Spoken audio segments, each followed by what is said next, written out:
শিশু শিক্ষার্থী এবং অনেকেই মারা গিয়ে শুরুতে তাদের শিক্ষিকা মন্ডলীকে বিশেষভাবে অনুরোধ।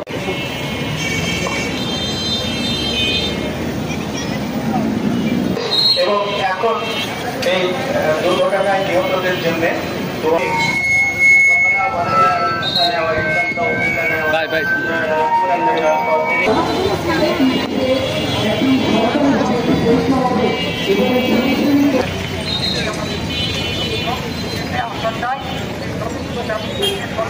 মানববন্ধন এবং স্বাধীনতার পরে যদি আমরা আমাদের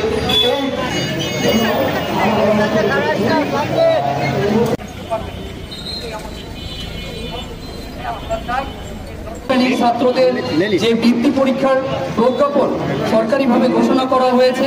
যেখানে বলা হয়েছে শুধুমাত্র সরকারি স্কুল এবং বেসরকারি স্কুলগুলো একযোগে আন্দোলন মানে পরীক্ষা